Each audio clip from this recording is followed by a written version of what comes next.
Now, taxpayer-funded humanitarian aid worth almost £500,000 was captured by Somali militants linked to Al-Qaeda, the government has admitted. According to the Department for International Development, the supplies were stolen by members of the Al-Shabaab group, who later set them on fire.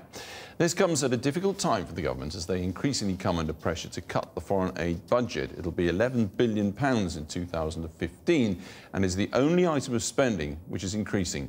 Our Africa reporter, Jamal Osman, has covered Al-Shabaab extensively and joins me now in the studio.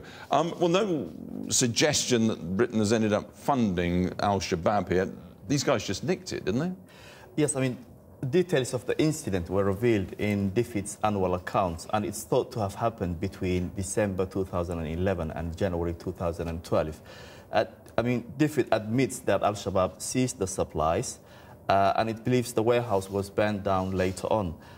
We cannot be for certain what the content was, but we think it was food or medical supplies. And just to say, Jamal, this kind of thing, targeting a Western, it does happen quite often, doesn't it? I mean, it's not the first time this happened.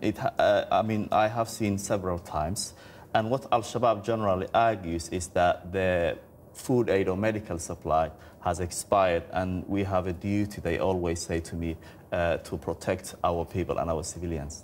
Ah, so on the face of it, I'm just thinking to myself, well, they've destroyed food in a place where food has been an issue in the past, certainly. This looks on the face of it like an enormous own goal, an enormous bad publicity move for Al-Shabaab, but you're telling me it's not so? No, you might think so, but locally, it makes them popular. I mean, you have to put this into local context. Somalia, it makes them popular? It really makes them popular locally. From outside, you think it's not, but within the local community, it makes them. Because you have to put this into local context. Somalia hasn't had a functioning central government for more than 2 decades. So there are no local authorities that are capable of monitoring imported goods. And over the years, businessmen have been bringing in expired food and counterfeit medicine and what have you. So anyone who says, I am going to tackle this problem, because locally it's a big issue, anyone who says, I'm going to tackle this issue becomes very popular, and Al-Shabaab is playing into that narrative. Right, with some success by the sound of it. Jamal Osman, thanks very much indeed for being with us.